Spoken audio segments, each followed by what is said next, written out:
Bien, entonces ahora pasamos a la presentación del expositor Fernando González, quien nos va a hablar acerca del diagnóstico de las políticas públicas de salud infantil y adolescente en Chile, el escenario actual y proyecciones.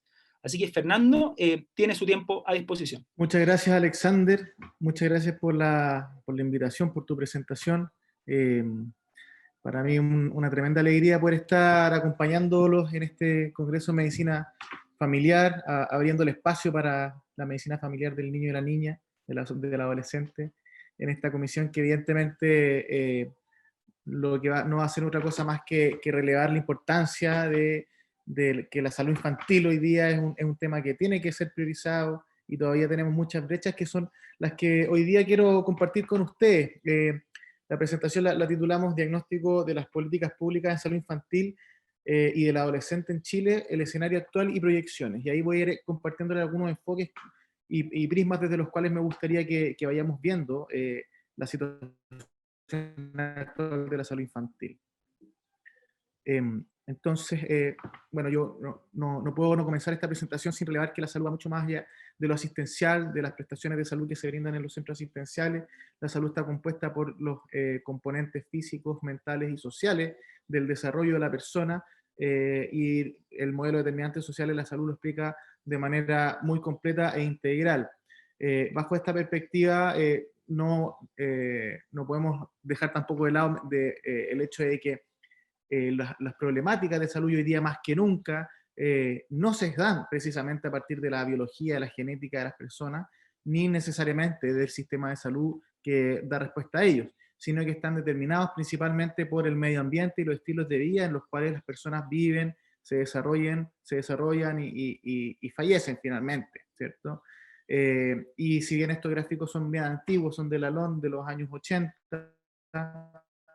sabemos que hoy día la gran del financiamiento y los recursos se siguen poniendo en la asistencia sanitaria, y es algo que tenemos que seguir luchando, y en ese sentido la medicina familiar es uno de los principales adalides de la lucha en contra de los presupuestos reducidos para estrategias y políticas que van extramuros, que van fuera de los espacios de atención de salud. Así que este es un primer mensaje al cual quiero adherir, abrazar y comprometerme también a seguir luchando por él. La mortalidad infantil en Chile sabemos ampliamente, y me imagino que todos los que estamos acá, el ejemplo que ha sido Chile en el descenso y las estrategias específicas que se han hecho. Pero no podemos mirar la mortalidad infantil en el siglo XXI sin reconocer las brechas, sin mirarlo desagregadamente. Y la importante diferencia que existen en este indicador que nos llena de orgullo cuando se presenta a nivel internacional, pero sabemos de que esconden las tremendas desigualdades. Si vemos, por ejemplo, este gráfico que sigue antiguo, pero existe actualizada que muestran las mismas brechas, la mortalidad infantil entre comunas de buenos niveles socioeconómicos, de alto nivel socioeconómico como Vitacura, Providencia, difiere en cerca de 9 veces la diferencia con la de otras comunas de otras regiones del país que no gozan de las mismas situaciones socioeconómicas, como es Puerto Saavedra, en la novena región. Estos son datos más actualizados que presentan la brecha y el gradiente social que se puede identificar en el mismo indicador de la mortalidad infantil. Incluso podríamos trazar claramente una flecha que va desde las comunas que tienen una baja tasa de mortalidad infantil y tienen un buen o alto nivel socioeconómico, respecto a aquellas comunas que tienen más bajo nivel socioeconómico, en donde va aumentando relevante y significativamente este indicador, ¿ya? Y sabemos que la mortalidad infantil no está determinado necesariamente de elementos sanitarios, sino los contextos de salud. ¿Y cuáles son estos? Principalmente, bueno, el más gráfico que todos conocemos son los años de estudio de los padres y de la madre, y aquí vemos claramente también el gradiente de una persona que nace en un hogar en donde tanto el padre como la madre tienen 13 o más años de estudio, en donde la tasa de mortalidad infantil es en torno a 4 o 5 por mil nacidos vivos, versus aquel niño o niña que nace en un hogar de padres sin instrucciones, en donde estaba entre los 25 y los 30 por mil nacidos vivos. Esto es una realidad que no hemos podido erradicar en nuestro país, y evidentemente lo pongo acá porque creo que es algo que tenemos que priorizar. Y las inequidades en salud no tienen que ver necesariamente con los niveles de pobreza o de privación social, sino que tienen que ver principalmente con las inequidades. Y esto se ha ido demostrando cada vez con más fuerza. Este es un gráfico de Wilkinson y Piquet, de este grupo británico de York, en donde se ha ido demostrando que la inequidad es el principal determinante del nivel de salud de las poblaciones. Y aquí vemos, por ejemplo, Estados Unidos, que no es un país pobre, sino que es un país inequitativo, tiene un muy mal índice de salud y de problemas sociales, y este gradiente se puede ver, tiene una muy fuerte correlación en relación a los países y su nivel de inequidad. Por ejemplo, Japón, un país que tiene muy bajo nivel de inequidad, tiene un muy buen nivel de salud, ¿ya? Esto también se puede ver tanto en los países de latinoamericanos, no traje ese gráfico, pero también en nuestro territorio se ve con mucha fuerza, ¿ya? Y esto también a nivel dentro del país, por ejemplo, este es un estudio de Michael Marmot, en donde muestra, en base a los territorios, las comunas de Inglaterra y de Gales, en donde aquellos lugares que tienen mayor deprivación, tienen peor expectativa de vida al nacer, siendo una esperanza de vida de 71, 72 años, versus aquí menor socioeconómicos, no tienen deprivación o muy baja deprivación social, su esperanza de vida es de 79 años. ¿Ya? Esto está en el libro negro y fue uno de los elementos más fuertes de la marco teórico y contextual del modelo de determinantes sociales de la salud en el año 2000. Y acá la esperanza de vida no solamente se distribuye en los años de vida, esperanza de vida, sino que también los años libres de discapacidad. Y estos son gráficos que muestran lo mismo. En amarillo se ve la esperanza de vida, de izquierda a derecha de menos de privado, más de privado a menos de privado, y lo mismo la esperanza de vida libre de discapacidad, en donde se hace aún más evidente la diferencia entre las personas con menor deprivación versus las que tienen mayor deprivación en percentiles de la población. Bien, entonces, con este contexto me gustaría invitarlos a mirar los problemas de salud infantil bajo la perspectiva de contexto determinante. Como pasadores elegí la malnutrición por exceso, la discapacidad infantil, violencia y maltrato infantil y salud mental. Lo que la presentación de la doctora que me antecedió me facilita mucho el trabajo porque nos da una perspectiva regional, territorial muy, muy importante de lo que ocurre en nuestro país. Así que aprovecho a agradecer la presentación. La malnutrición por exceso en nuestro país sabemos que es brutalmente alta, y si los comparamos con los países de la OCDE, países desarrollados con los que nosotros esperamos compararnos, siempre estamos entre los países con mayor prevalencia de obesidad infantil. Acá vemos un gráfico del 2016 con obesidad de 5 a 9 años, estamos entre los 5 primeros, y este es un estudio del 2016, probablemente hoy día estamos en una situación aún peor. ¿Y por qué digo peor? Porque vemos acá las cohortes del 2008, del 2010 y 2012, en base a los datos REM del Departamento de Estadística, como la malnutrición por exceso, la obesidad particularmente, va aumentando cerca de un punto porcentual por cada año. ¿Ya? O sea, este ascenso es demasiado acelerado, es uno de los ascensos más acelerados del mundo. Y a expensas no de los sobrepesos, sino que de los eutróficos. Los eutróficos van descendiendo y van aumentando los obesos año a año. Y esto nuevamente también tiene un correlato con las inequidades, ¿cierto? Sí, aquí vemos países con el mismo gradiente. A mayor inequidad de los países, vemos que el porcentaje de obesidad, en este caso en población adulta, es mayor. Hay una asociación importante con un R de 0,57 y es estadísticamente significativo. ¿Qué pasa en Chile? Niños y niñas menores de 5 años con sobrepeso, obesidad por quintil, en azul el año 2009, en rojo el 2011. Vemos evidentemente el gradiente que existe en la prevalencia de obesidad infantil desde el quintil acomodado al acomodado. ¿Ya? Bien, ahora paso al tema de discapacidad.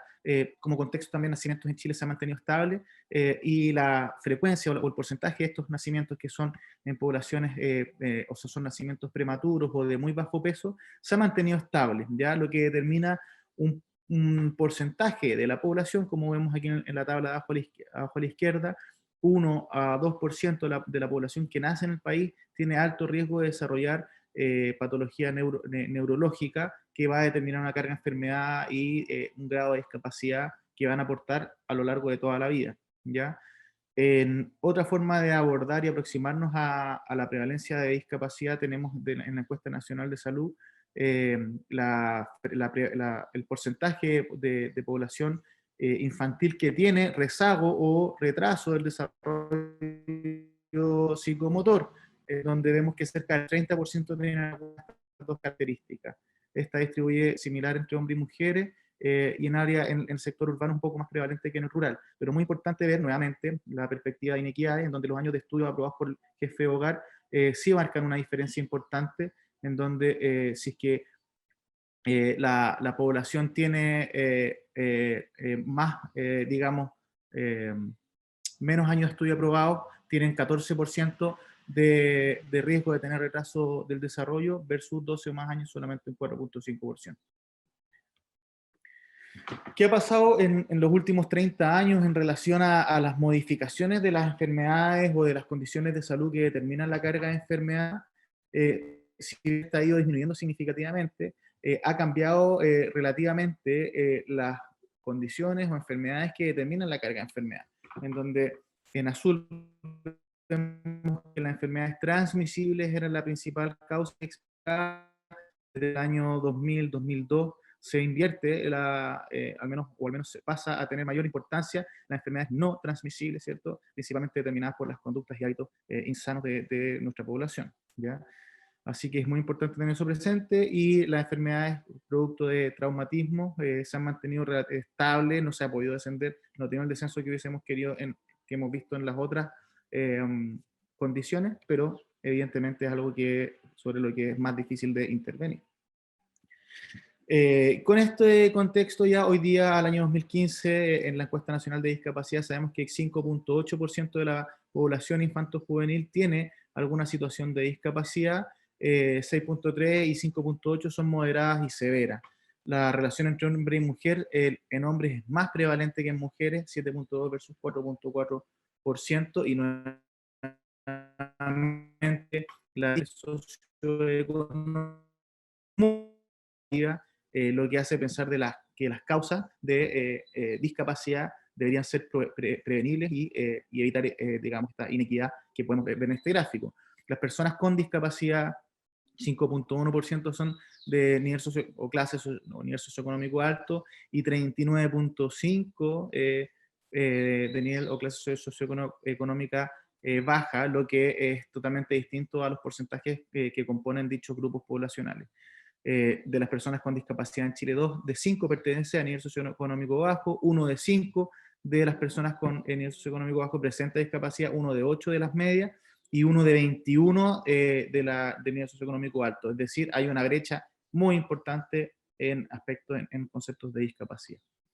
En violencia y maltrato, el antecedente general, los estudios de UNICEF que se hacen cada 5 años, la relacionarse de los adultos con los niños en el hogar sigue siendo violenta en sus diferentes formas. Vemos que lamentablemente esto no ha cambiado desde el año 2000 en adelante. Vemos que tanto la violencia psicológica, la violencia física y la violencia grave se ha mantenido estable, alcanzando porcentajes que son súper preocupantes, y me imagino que todos más conocemos. 25,9% de la población de los niños y adolescentes al año 2012, y en el 2016 se repite este dato, ha sufrido violencia grave dentro del hogar. Y bajo la perspectiva de las inequidades, acá vemos también los años de estudio aprobados por los padres. La violencia grave, que es la que deja mayores secuelas, tiene un gradiente también de la población que tiene, por ejemplo, población básica incompleta, 30% versus un 19% aquellos que tienen la madre educación universitaria. Quiero también destacar, al margen, no tiene que ver con esto, pero la frecuencia de violencia psicológica la madre tiene educación universitaria, 29,3%. Un dato que llama la atención y que se repite también al analizar el gráfico de barras de años de escolaridad de los padres, ya en donde también existe un gradiente de descenso con la violencia física grave, que es aún más evidente, y también muy frecuente la violencia psicológica en estos hogares. Y salud ambiental, acá le voy a dejar el pase gol a nuestra defensora, porque sabemos de que las zonas de sacrificio es una aberración que tenemos que ser capaces de de establecer nuevas normativas, una nueva legislación en torno a cómo se establecen estos territorios y la gente que vive en ellos. Miren, por ejemplo, aquí la zona de sacrificio de la comuna de Puchuncaví, acá no se alcanza a ver abajo, pero en color muestra el nivel de educación de las personas que habitan en este territorio. No existe ninguna persona o medio bajo o bajo. Por lo tanto, evidentemente se concentra en estos territorios población de alta vulnerabilidad social. Y el notable estudio que se hizo en la Defensoría publicado en el año 2019 que da cuenta de las diferentes niveles de afección de los niños y niños que viven en zonas de sacrificio, en este caso en Quintero, Puchuncaví, producto del contexto en el cual se desarrollan y viven. Voy terminando. El marco internacional nos invita y nos mueve a los países a reconocer cómo finalmente los 17 Objetivos de Desarrollo Sustentable o Sostenible, la gran mayoría, si es que no todos ellos, tienen relación con la niñez y deberíamos relevarlo. Los enfoques de derechos tienen que estar presentes en todas las políticas que se establezcan a nivel gubernamental, y las ONG y el mundo no gubernamental promover e invitar también y presionar a las instituciones del Estado a que así sea. Y bajo esta perspectiva, los puedo mencionar, al menos los reconoce y está tratando de hacer un trabajo orientado a un enfoque de derecho. El acceso universal y la cobertura universal han estado siempre en el corazón de las políticas del Ministerio de Salud, y para específicamente identificar las poblaciones y grupos de riesgo e identificar las barreras para poder lograr el acceso y cobertura universal, se tienen que hacer trabajos específicos con poblaciones migrantes, pueblo originario, poblaciones especialmente adolescentes, que tienen resistencia a tener acceso y a participar y vincularse a los centros asistenciales. Se tienen que hacer trabajos específicos y focalizados para que no exista una discriminación arbitraria o al menos invisible en las coberturas y acceso de la población infanto-juvenil, con un principio de equidad y con perspectiva del curso vía, con continuidad de la atención, porque no basta con tener un punto de contacto, sino que el beneficio tiene que ser a lo largo de la vida, incluso más allá de la adolescencia. ¿Y por qué la susceptibilidad gráfico en la línea de vida de una persona? Es algo que no podemos modificar, pero sí el riesgo acumulado que se va agregando sobre ella en base a los hábitos, contextos y determinantes sociales en los cuales las personas, como les explicaba en un principio, viven su vida, ¿cierto? Y es así como, por ejemplo, un niño que no tiene mayor riesgo ni susceptibilidad genética tiene un curso de vida, una trayectoria de vida que le permite tener una vida saludable, una vida atlética, una vida que pueda gozar y desarrollarse en base a sus intereses y deseos y anhelos. Sin embargo, un niño o una niña que vive en un contexto que le aumenta el riesgo significativamente y le entorpece o le dificulta finalmente el ejercicio de sus derechos, evidentemente que la forma y la pendiente sobre la cual tiene que luchar y transitar el curso de su vida aumenta el riesgo del desarrollo de enfermedades crónicas no transmisibles. Evidentemente va a tener una vida mucho más insaga enfermedades crónicas, con años de vida no saludables, ¿cierto? Y eso evidentemente les va a afectar tanto en su esperanza de vida, pero también la calidad de vida de sus años de vida cursados, ¿ya? Entonces, esta es la perspectiva que tratamos de conservar. Esto es el gráfico que muestra los controles de salud universales de niños, niñas y adolescentes en las diferentes dimensiones, tanto en el control de salud infantil, lactancia, nutricional, salud oral, talleres de infancia que están a disposición de toda la población, y los controles de salud escolar que se hacen tanto pueden ser en el centro educacional o en los consultorios de 6 a 9 años. Estos son el control del programa salud infantil. Pero también existen programas que son específicos para movilidad o apoyando las trayectorias en donde existen o se identifican conflictos o dificultades en la atención primaria. Y aquí sabemos que la salud mental es algo muy importante y relevante sobre lo cual se tiene que trabajar, y también las poblaciones específicas, como sabemos, niños y adolescentes que están en programas residenciales del Sename o en programas ambulatorios también son grupos focalizados que requieren terapias y acciones específicas a las cuales también el programa está visibilizando y fortaleciendo para que sea más efectiva y más reparadora. El interés superior del niño y de la niña, nosotros lo identificamos y lo reconocemos en la atención centrada en la persona, en el paciente, en el niño y la niña y en sus necesidades, ¿ya? Es decir, el modelo de salud tiene que girar en torno al usuario en este caso y las necesidades que se van identificando. Y en ese sentido, los problemas de salud y las necesidades que emerjan tienen que tener respuestas efectivas y oportunas por parte de la red asistencial. Muchas veces las problemáticas no se pueden resolver en el primer nivel de atención y exigen articulación dinámica, bilateral y con comunicación efectiva entre los diferentes niveles, pero también con el intersector, porque principalmente los problemas más complejos de salud no encuentran respuesta en el sector salud, sino que lo encuentran en la comunidad, en el sistema de protección, en el sistema educacional. Por lo tanto, la articulación de los territorios tiene que ser muy efectiva y es lo que esperamos también trabajar de aquí en más. De hacer la comunidad con participación y que permitan y promuevan el ejercicio de sus derechos. ¿Por qué? Porque efectivamente al niño hay que, y al niño y la niña y al joven y al adolescente hay que mirarlo y entenderlo en su contexto de su sistema, como nos enseñó ya hace muchos años el modelo ecológico de von Frembrenner, en donde las interacciones son las que determinan a la persona. Y para lograr finalmente el derecho a la supervivencia y el desarrollo, tenemos que propender y poner a disposición de los niños y adolescentes las condiciones para poder lograr este pleno desarrollo y puedan alcanzar su máximo potencial. Así que no podemos no entenderlo desde una perspectiva sistémica. ¿Y por qué? Porque las trayectorias que se desarrollan en contextos de privado, sabemos que a pesar de que nosotros hagamos la mayor cantidad de que vayan a reducir, nunca van a alcanzar en las trayectorias de un contexto en el cual el desarrollo es óptimo. Y esto lo sabemos también desde Susan Walker hace muchos años atrás. Y lo que nosotros tenemos que lograr es que el piso de todos los niños y adolescentes estén en el mismo nivel elevado y que puedan tener la máxima y mejor trayectoria de desarrollo en el curso de sus vidas.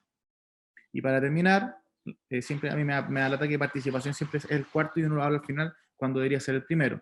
Pero bueno, los espacios efectivos de participación vinculante tienen que ir siendo abiertos, no solamente por el Ministerio de Salud en este caso, sino que por los equipos y dispositivos de salud como son los consultorios, los SFAM, los PROSAM, las unidades territoriales, los mismos hospitales deberían tener consejos consultivos que tienen, o sea, que dan atención a jóvenes, adolescentes, en donde ellos puedan también dar su opinión y participar de manera activa y efectiva en las decisiones. Las instituciones tienen que dar rendición de cuentas, el accountability es muy importante para que la visibilización y también la participación de los niños y adolescentes sea efectiva, con educación cívica, en donde también el Estado le entregue información a los jóvenes respecto a sus derechos y a cómo pueden y deben participar en estos espacios que se vayan abriendo para poder finalmente descentralizar la toma de decisión. Algo sabemos que a la clase política le cuesta mucho, es la transferencia del poder y poder descentralizar finalmente esta forma y las formas en las cuales hoy día nuestra sociedad se está organizando. Ahora también el proceso constituyente evidentemente va a ser una oportunidad muy importante para poder descentralizar el poder de la toma de decisión. ¿Ya? ¿Y qué es lo que se ha hecho en el Ministerio de Salud al menos? En nuestros programas hemos promovido ya desde hace hartos años, desde el año 2008, los consejos consultivos de adolescentes y jóvenes que participan continuamente y tienen estatutos y una autónoma para poder sesionar y poder también participar y dar su opinión en las políticas que se van desarrollando en nuestros programas. ¿Ya? La última lámina, las proyecciones de la salud infantil juvenil en el Ministerio de Salud, los programas de infancia y de adolescente. Esperamos dentro del próximo año publicar nuestro Plan Nacional de Salud Integral, tanto infantil como del adolescente, en donde hayan acciones interdisciplinarias que sean universales, pero también con estrategias focalizadas para grupos de riesgo, especialmente biopsicosociales, reconociendo estas poblaciones especiales que ya todos conocemos, que están siendo vulneradas hoy día en sus espacios y en sus territorios. Cambiar, quizás también es el momento para volver a mirar nuestro modelo de atención. El modelo de salud familiar ya tiene, si no me equivoco, me pueden corregir, 15 años instalado. Quizás es momento de ver de qué manera este modelo se puede ir perfeccionando y reconocer el modelo de atención en base a necesidades y cuidados, que ahí a mí tiene un rol central.